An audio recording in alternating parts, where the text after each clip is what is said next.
kita dipertemukan, dengan rahmat Allah juga kita dikumpulkan di ruangan masjid rumah Allah yang mulia ini. Kemudian dengan rahmat Allah kita baru saja selesai melaksanakan sebuah titah perintah, tugas mulia, berat tapi mulia, yaitu sholat maghrib berjamaah, tiangnya agama. Harapan kita mudah-mudahan sholat kita diterima Allah Subhanahu wa Ta'ala.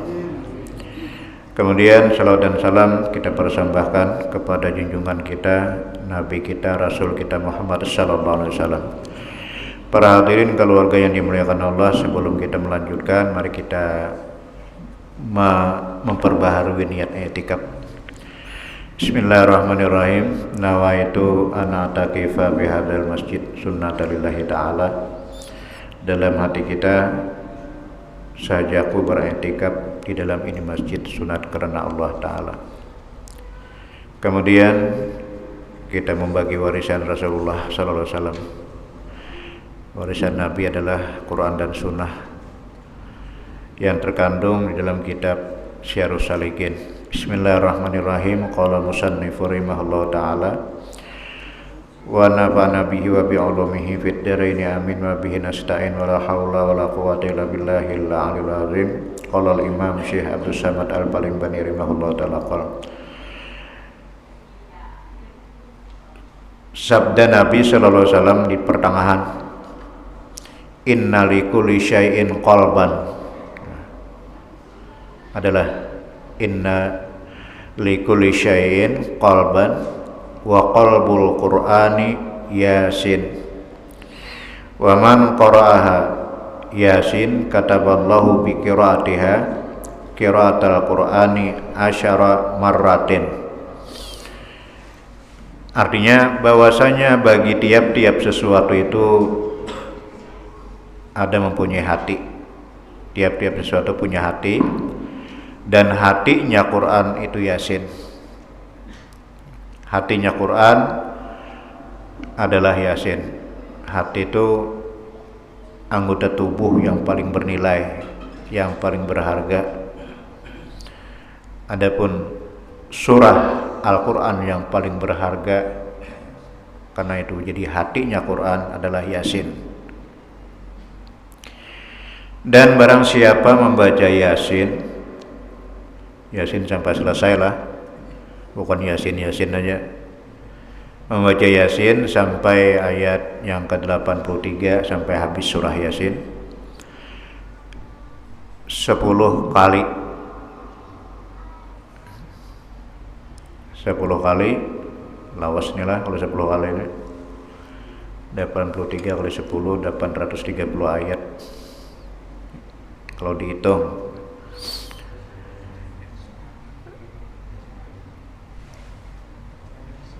tak ke bawah kan, tak bawah nih. Dan barang saya membaca surah Yasin sekali, tak ke bawah. Barang saya membaca surah Yasin sekali, jangan Yasin aja lah.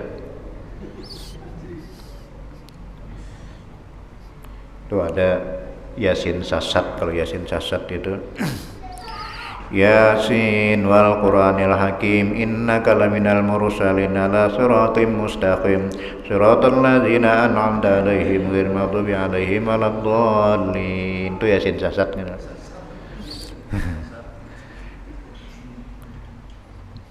Kalau kita hakikatakan, orang kada melihat rumah kita, dia melihat sasat terus. Jadi barang siapa membaca surah Yasin sekali, niscaya disuratkan atau dituliskan oleh Allah Ta'ala baginya dengan membaca akan dia seperti membaca Quran 10 kali. Nilai membaca Al-Quran, membaca surah Yasin sekali diberikan pahala oleh Allah Ta'ala sama dengan membaca Quran 10 kali bulik, 10 kali hatam. Tapi kalau pian membaca surah Quran sekali hatam, 10 kali hatam, tetap aja ganal Qurannya lah. Ganal membaca Quran 10 kali hatam. Tapi seakan-akan seolah-olah, jadi seolah-olah nilai pahalanya itu sama dengan membaca Quran 10 kali, satu biji, satu surah Yasin. Ini penggenalnya fadilat ayat di dalam Quran, karena hatinya dibaca di Quran. Nilainya sekali membaca Yasin sama dengan 10 biji Al-Quran. Kalau qul huwallah semalam berapa? Qul huwallah seperempat, sepertiga Al-Quran, bukan seperempat, sepertiga Al-Quran. 3 kali qul huwallah sama dengan sebiji Al-Quran. Qul ya ayyuhal kafirun itu seperempat Al-Quran. 4 kali qul ya ayyuhal kafirun sebiji Al-Quran. Adapun Fatihah itu sama dengan sebiji Al-Quran. Sekali kita membaca Fatihah sama dengan sebiji Al-Quran. Qul a'udzu birabbil falaq dan qul a'udzu birabbin nas sama pada seperempat. Qul a'udzu birabbil falaq seperempat Al-Quran. Qul a'udzu birabbin nas juga seperempat Al-Quran. Yang besar itu adalah idza zulzilatil ardu zilzalaha, itu sama dengan separuh Al-Quran, nisful Quran. Idza zulzilatil ardu zilzalaha. Ada lagi yang pendek daripada idza zulzilatil ardu zilzalaha yang menyamai separuh Al-Quran, ialah alhaakumut takasur. Alhaakumut takasur itu nilainya separuh Al-Quran.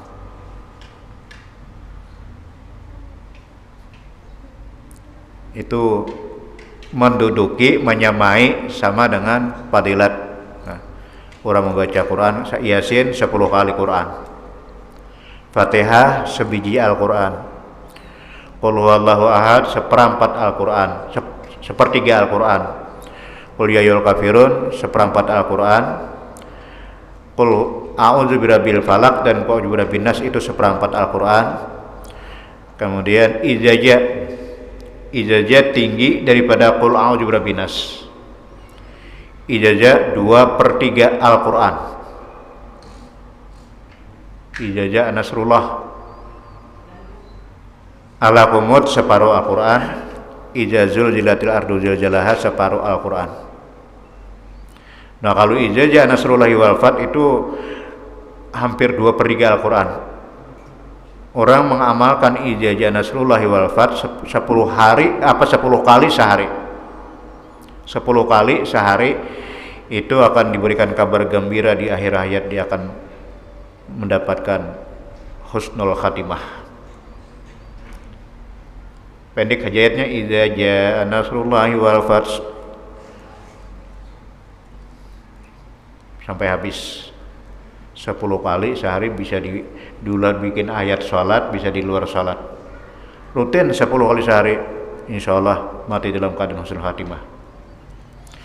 Sini Yasin, barang siapa membaca Yasin 1 kali, niscaya disuratkan atau dituliskan Allah Ta'ala baginya dengan membaca, akan dia seperti membaca Quran 10 kali.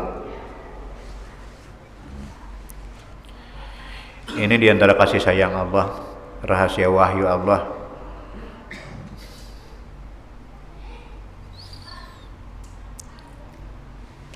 Kemudian dan lagi sabda Nabi sallallahu alaihi wasallam, "Man qara'a Yasin ibtigha wajhillah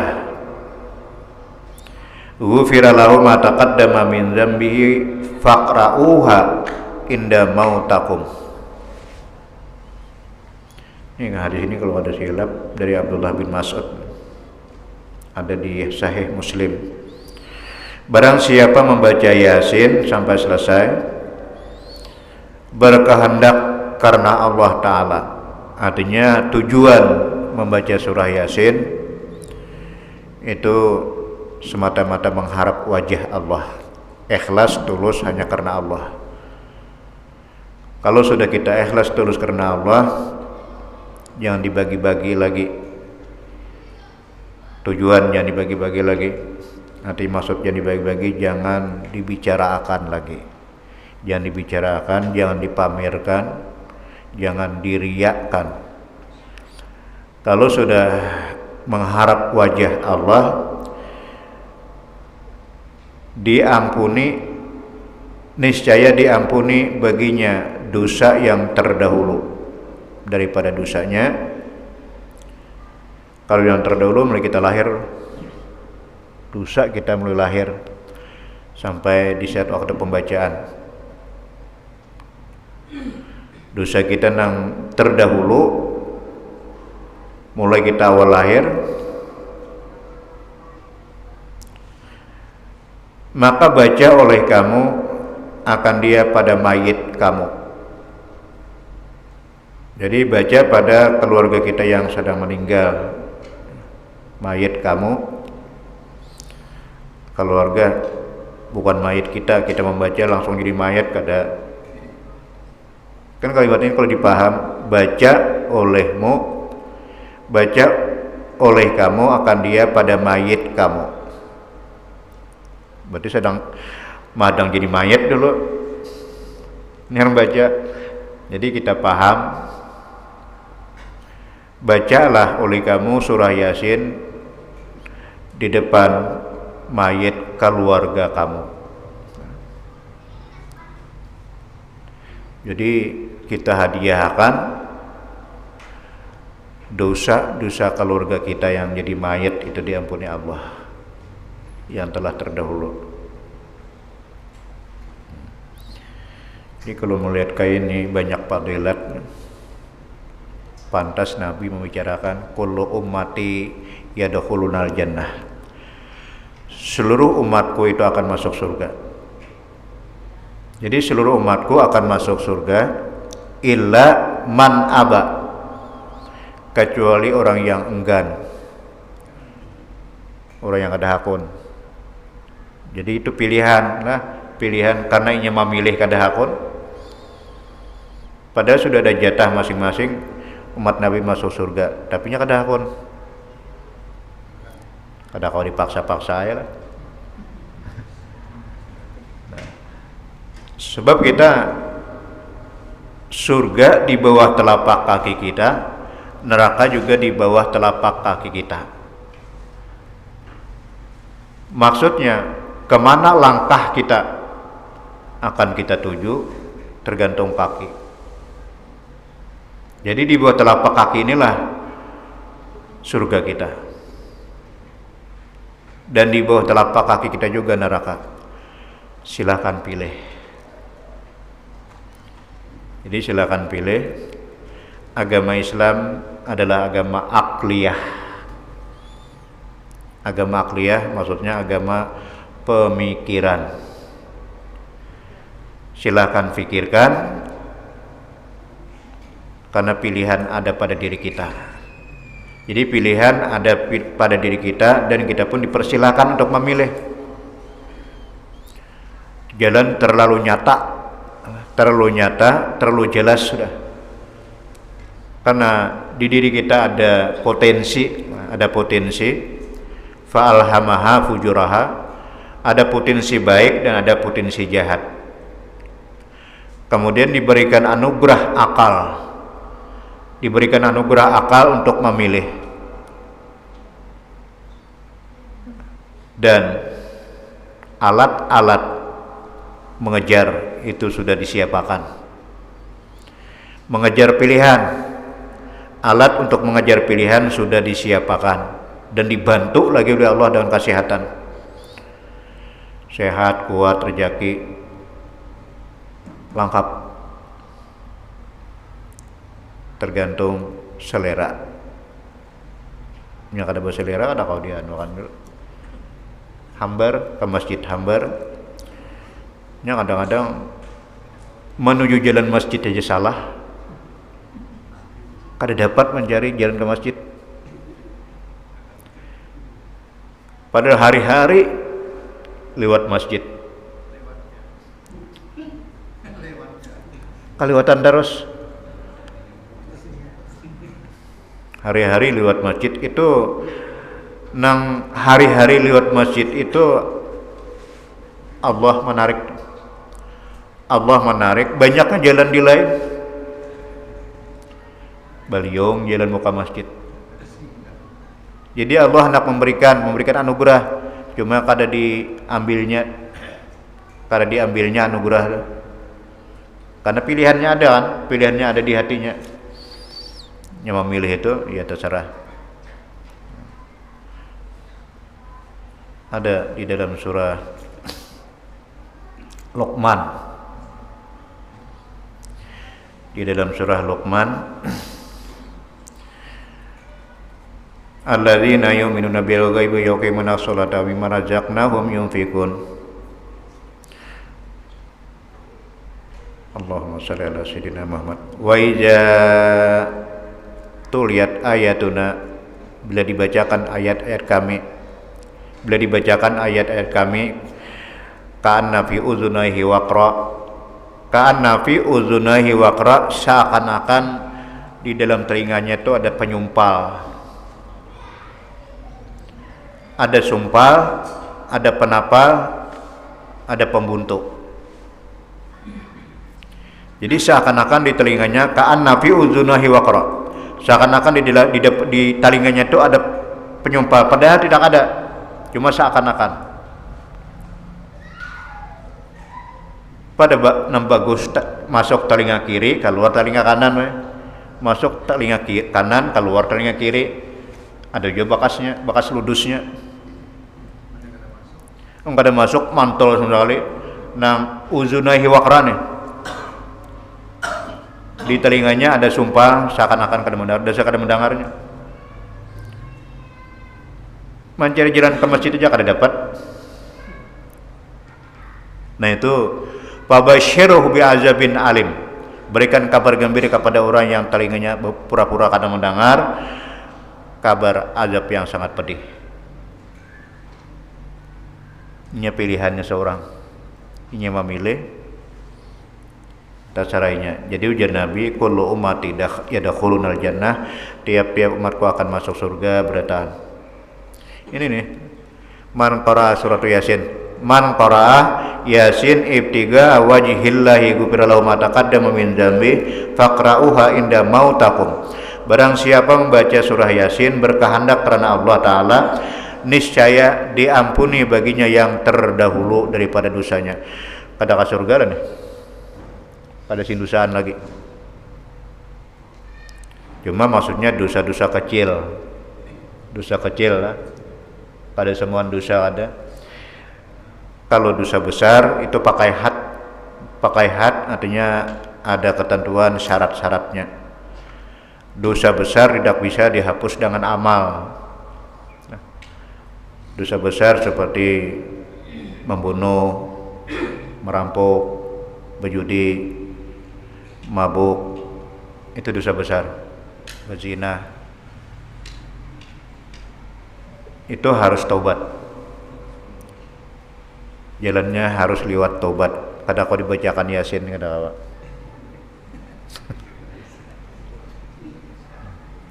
Itu dosa besar. Tapi kalau tasawuf tidak ada dosa besar, tidak ada dosa kecil, semuaan besar. Itu makam tasawuf.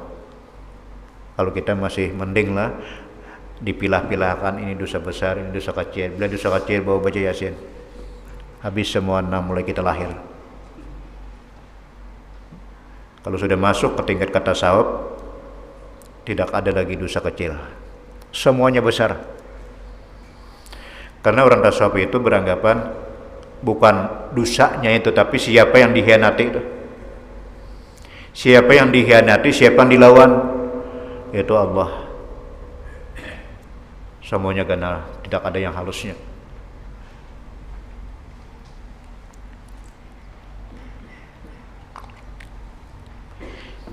Ya, jambun itu 4, dosa itu 4.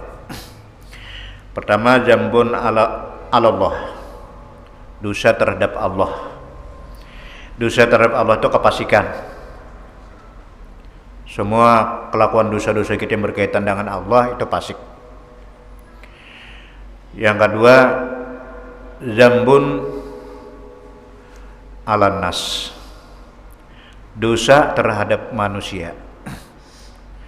Jadi dosa terhadap manusia ini tidak bisa diampuni oleh Allah kecuali kita sendiri menyelesaikan sama-sama manusia.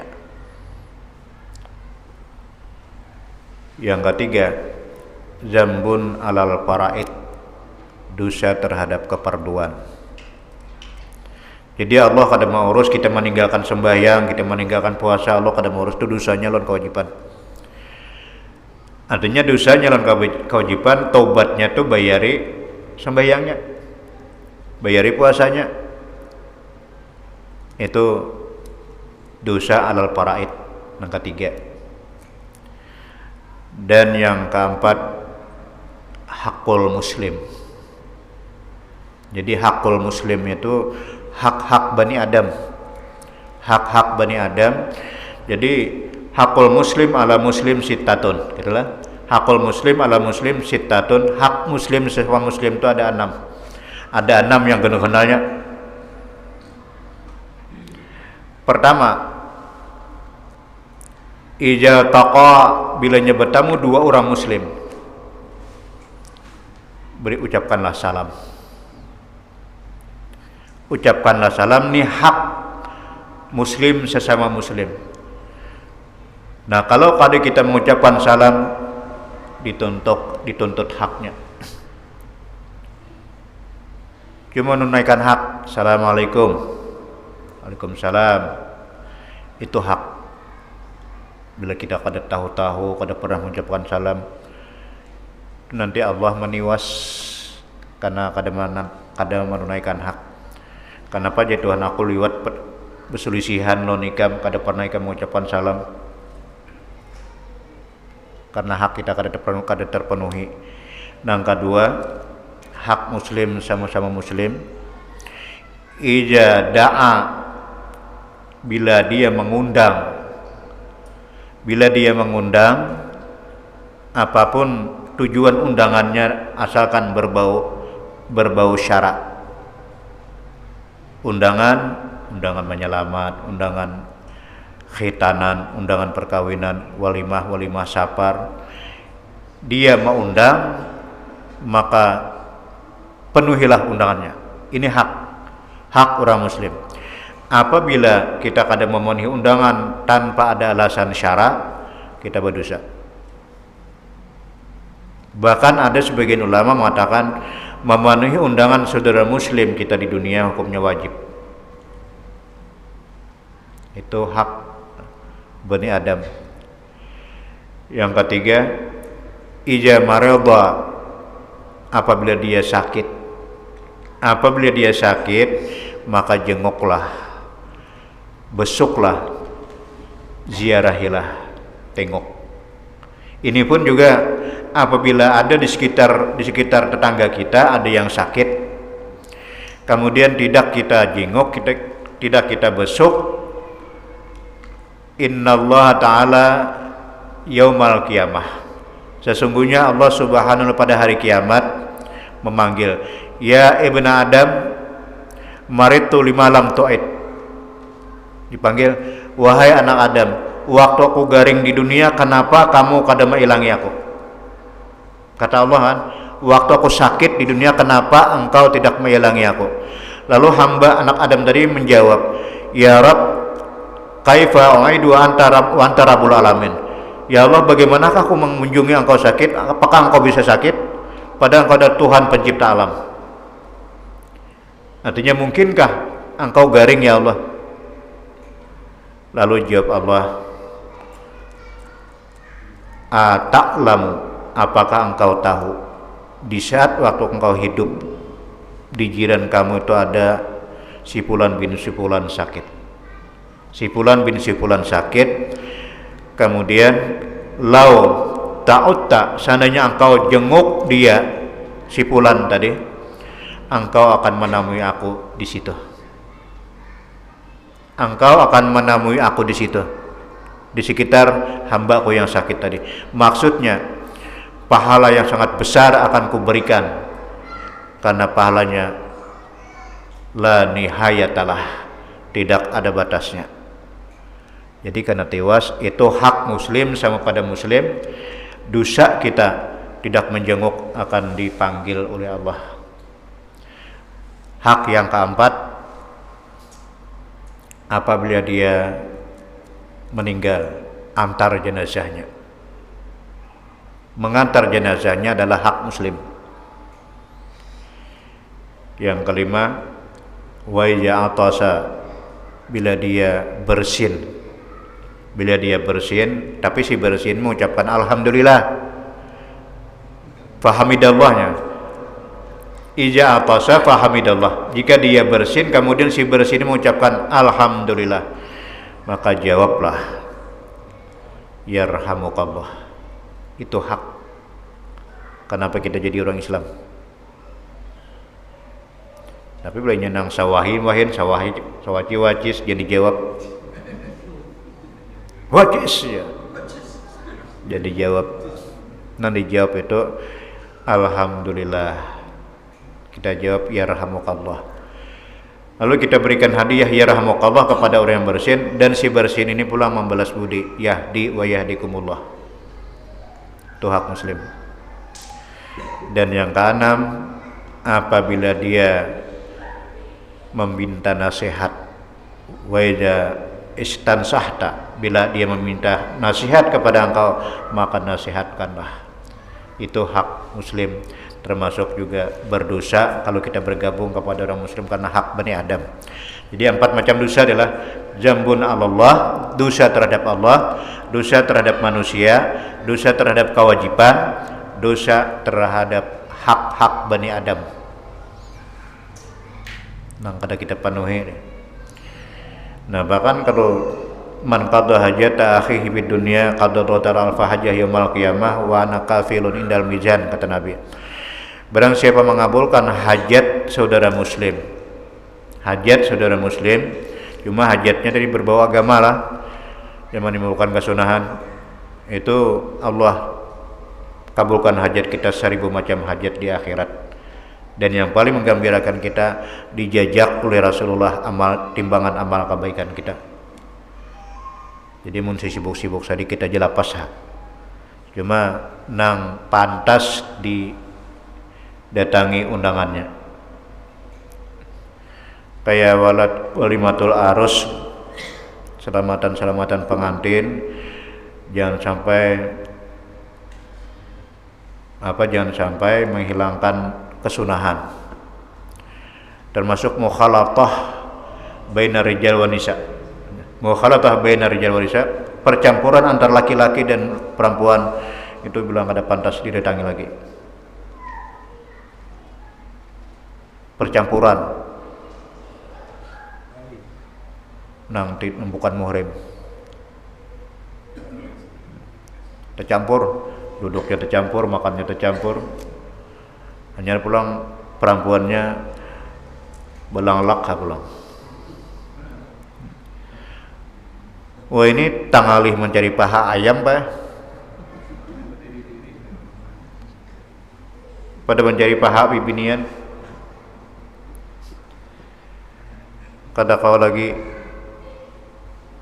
didatangi karena bercampurnya, apalagi ada karaoke-nya, ada jogetnya. Al-qanaid itu menampilkan bidu wanita. Bala akan beruntun.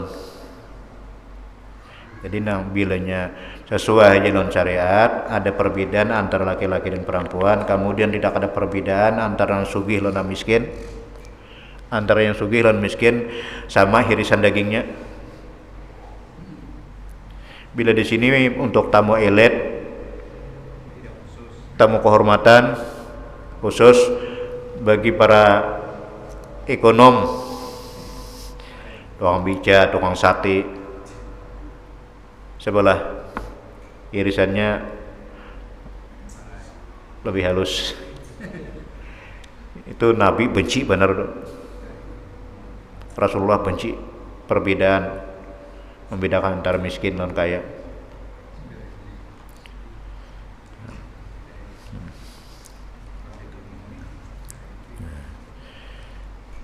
Kita sedikit lagi lah. Kita malam ini kada ada tanya jawab lah. Habis sisa kada ada tanya jawab karena ada acara di Jalan Turi. Seperti hadisnya kita bacakan.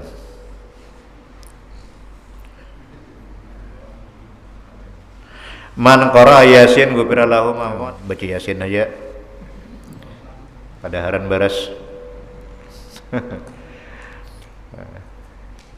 Ini panjang malah bahasanya, ini panjang pemahamannya. Jangan mengambil secara harfiah, ini jangan. Jadi nang kayak barang siapa mau Yasin di saat lapar maka dia kenyang. Nang kayak pagar bacanya dulu. Itu membacanya harus ada tata tertibnya. Dan barang siapa membacakan dia pada sesat, niscaya dapat ia petunjuk. Itu penunjuk jalan. Dan barang siapa membacakan dia padahal ia ada baginya sesuatu yang hilang, niscaya dapat akan dia. Dan barang siapa membacakan dia pada makanan yang sedikit ditakuti akan kurangnya, niscaya memadai, ya artinya cukup. Sepanci bisa cukup orang 200. Kayak Nabi diundang oleh Abi Talhah. Abi Talhah waktu itu menyanggupi Nabi kena makan ke rumah ulun lah pian, insyaallah ya Nabi, karena melihat Nabi itu berganjal batu. Lalu boleh kayak Abu Talhah nih ke rumah bapak dalun mamanya kita hari ini menjamu Rasulullah, bermasaklah nyaman-nyaman. Sekalinya Nabi ini membawa kawan menghadap beratus-ratus orangnya. Lalu melihat menghadap Nabi membawa kawan, gelisah Abu Talhah, keluar ke dalam, menjangu ke panci, menjangu ke lawan undangan sapanjiannya. Tapi kayakin Abu Talhah karena membawa itu Nabi, timbul terobatilah Abu Talhah. Sampai ke halaman rumah Abu Talhah, ujian Nabi lah, pian gaganaan aja di sini dulu. Aku hendak naik ke rumah Abu Talhah dulu. Lalu Nabi naik ke rumah Abu Talhah itu cuma minta kepastian. Wahai Abu Talhah, aku membawa manusia tuh banyak benar tuh, bilang hampir seirtian. Terserah ikam Abu Talhah, bila ikam suruh naik, ku suruh naik. Bila ikam suruh bulik, ku suruh bulik. Ini ada Rasulullah lah. Pada serawin berdaan tuh nang menghadap tuh. Kada izin lagi. Gimana membawa Nabi? Terserah ikam aja Abu Talhah, hendak ikam suruh bulik, ku suruh bulik. Bila ikam suruh naik, ku suruh naik. Semakin yakinlah Abu Talhah nih. Bila Nabi sampai nak bawa naik ke rumah Sidin. Bawa naik aja Nabi ya. Nang kayak apa kejadiannya kena. Bawa naik aja. Naiklah hampir ketemuat rumah Abi Talhah, halaman hibak sungan hibak. Lalu Nabi ke belakang ke dapur, bukan Nabi panci, terus ludahi Nabi. Jangan coba-coba lah. Nabi itu tukang kaut. Nabi menurut Nabi tukang kaut. Bedalha siapakan piring aku mengaudinya. Kaut makan kaut. Kada habisan di panci nih. Kada habisan, akhirnya habis nang 200 makanan. Masih ada di panci lagi. Masih ada lagi. Gimana mengaut Nabi sumber berkat. Jadi mudah-mudahan apa yang kita sampaikan menjadi ilmu yang bermanfaat dan kita berlindung kepada Allah daripada ilmu yang tidak bermanfaat. Semoga dengan girah kita, semangat kita, gigih kita untuk melaksanakan syiar Islam, semoga dosa kita diampuni Allah Subhanahu wa taala, dosa kedua ibu bapa kita dan dosa guru-guru kita. Adanallahu wa yakum ajmain. Assalamualaikum warahmatullahi wabarakatuh. Al-Fatihah. A'udzubillahi minasyaitonirrajim. Bismillahirrahmanirrahim. Alhamdulillahirabbil alamin arrahmanirrahim maliki yaumiddin iyyaka na'budu wa iyyaka nasta'in ihdinas siratal mustaqim siratal ladzina an'amta 'alaihim ghairil maghdubi 'alaihim waladdallin amin. Amin ya Allah ya Karim. Bismillahirrahmanirrahim. Alhamdulillahirabbil alamin wassalatu wassalamu ala asyrafil anbiya'i wal mursalin سيدنا مولانا محمد وعلى آله وصحبه أجمعين اللهم أعطنا إيمانا صادقا ويقينا ليس بعده كفر ورحمة أنال بها شرف كرامتك في الدين والدنيا والآخرة ربنا آتنا في الدنيا حسنة وفي الآخرة حسنة وقنا عذاب النار وصلى الله على سيدنا مولانا محمد وعلى آله وصحبه وسلم الحمد لله رب العالمين.